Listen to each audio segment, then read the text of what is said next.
దేవుని నామమునకు స్తోత్రం రండి. ఈనాటి ధ్యానాంశము యోనా గ్రంథం 3వ అధ్యాయం అండి.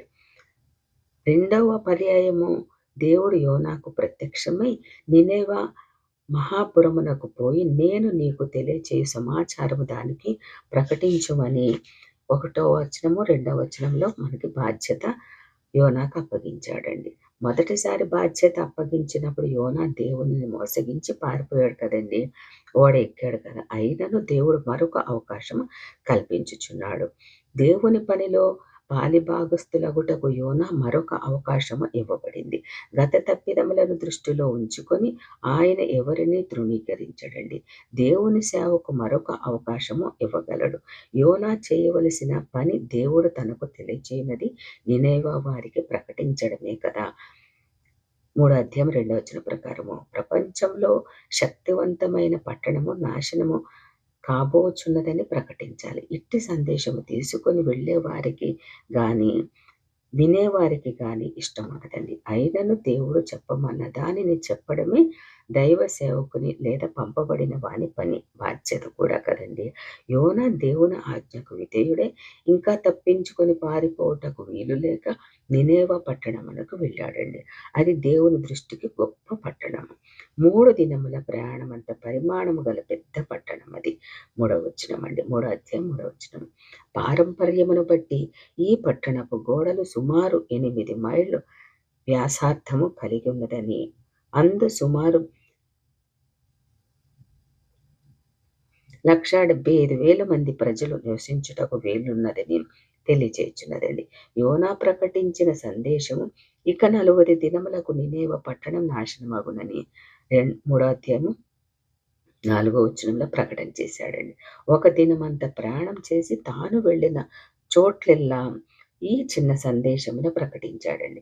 సందేశము స్వల్పమైనదే, దాని ప్రభావం మాత్రము చాలా గొప్పది. 3వ అధ్యాయం 5-10 వచనములలో ప్రసంగము చిన్నదే కానీ అది చేసిన కార్యము గొప్పదండి. ఈ సందేశము దేవునిది కనుక అది తప్పగా ప్రభావము చూపుతుంది. విస్తరించి మాట్లాడే ప్రసంగముల కన్నా దేవుడిచ్చిన సందేశమును స్వల్పమైన మాటల్లో చెప్పగలిగితేనే అదెంతో ప్రభావం కలిగి ప్రజలలో బాగా విస్తృతంగా చూపుతుందండి. 3వ అధ్యాయం 5-9 వచనములలో యోనా ప్రకటన వినిన వెంటనే నినేవే ప్రజలు చేసిన గొప్ప పని. వారు ప్రవక్త ద్వారా దేవుడు పంపిన సందేశమును నమ్మారండి. తమ పాపముల విషయమే పశ్చాత్తాపడ్డారు. ఘనులు, గొప్పవారు, పశువులు అందరూ ఉపవాసం ఉన్నారండి. చెడుతనమును విడిచిపెట్టారండి. దేవుని క్షమాభిక్ష కొరకు ప్రార్థించారు. అన్యజనులైనను దేవుని ఎరుగని వారైనను నినేవే పట్టణస్థులు దేవుని హెచ్చరికకు లోబడి ఉగ్రత నుండి తప్పించుకున్నారండి. దేవుని ప్రజలే ప్రఖ్యాతిగాంచిన ఇశ్రాయేలీయులు యూదా వారికి దేవుడు ఎంతో మంది ప్రవక్తలను పంపించి ప్రకటించినను హెచ్చరించినను దేవుని మాట వినక నాశనమును కొని తెచ్చుకున్నారండి. ఎంత గ్రంథమంతటిలో 3వ అధ్యాయం 5వ వచనము ఒక్కసారే ఉపవాసము అనునది పదము కనిపిస్తుందండి. 1వ అధ్యాయం 1వ వచనంలో నినేవే పట్టణమునకు కలుగవలసిన దుస్థితి, 3వ అధ్యాయం 4వ వచనంలో 40 దినములలో వినాశనము, 3వ అధ్యాయము 10వ వచనంలో కుమ్మరించబడవలసిన కీడు నుండి తప్పించుకొనుటకు గల కారణము నినేవే పట్టణస్థులు ఆచరించిన ఉపవాస ప్రార్థన మరణ శాసనముతో ఆరంభమైన యోనా గ్రంథం అండి. జీవార్థమైన కృపతో ముగియుటకు మూల కారణం ఉపవాస ప్రార్థన అండి. నినేవే పట్టణస్థులు దుష్టులైనను దేవుని హెచ్చరికకు లోబడి వెంటనే మారు మనసు పొందారని 3వ అధ్యాయము 5-9 వచనములలో విశదీకరించారండి. వారు దేవుని ఎంతో విశ్వాసం ఉంచారు.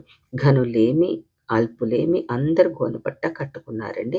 3వ అధ్యాయం 5వ వచనం. అనగా తమ్మును తాము తగ్గించుకున్నారు. ఉపవాస దీక్షకు తగ్గింపు మనసు అవసరమండి. ఉపవాస దినమును చాటించారండి. 3వ అధ్యాయము 5వ వచనం. తమ సుఖ భోగ ఆసక్తిని విడిచి కడుపును కాల్చుకొని దేవుని సన్నిధిలో గడుపుటకు ఇష్టపడ్డారండి. నినేవే పట్టణపు రాజును సింహాసనమును విడిచి గోనెపట్ట కట్టుకొని బూడిదలో కూర్చుండుట 3వ అధ్యాయం 6వ వచనము ద్వారా తనను తాను తగ్గించుకొని పాపములను ఒప్పుకొని ఉపవాస దీక్షలో పాలు పొందాడండి. దేవుని సన్నిధిలో రాజులైనను, అల్పులైనను అందరూ సమానులు కావాలండి. గొప్పవారు తక్కువ వారి స్థాయికి దిగివచ్చి వారితో కలిసి దేవుని ప్రార్థించాలి. దేవుడు తన మనస్సును మార్చుకొని తన తమ పట్టణమును నాశనం చేయకుండా ఉండుటకు మనుషులు గాని, పశువులు గాని ఏమీయో తినకూడదు, నీళ్లు త్రాగకూడదని 3 అధ్యాయము 7, 8 వచనములలో తీర్మానించడములో ప్రజలు మాత్రమే కాక పశువులు మొత్తము నినేవె పట్టణమంతటిని ఉపవాస దీక్షతో నిమగ్నమై ఉంచారండి. అంత మాత్రమే కాక వారు తమ పాపములను కూడా ఒప్పుకొని దుర్మార్గములను విడిచి బలాత్కారమును మానివేసి మనఃపూర్వకముగా దేవునిని వేడుకున్నారండి. 9వ వచనం. ఉపవాసంలో ఆహారం తినడం మానివేయటం ఒక వంతైతే, పాపములను పాపపు వ్యాపారములను విడిచి మారుమనసుతో దేవునితో గడుపుట ఉత్తమమైన ఆధ్యాత్మిక విధానం అండి.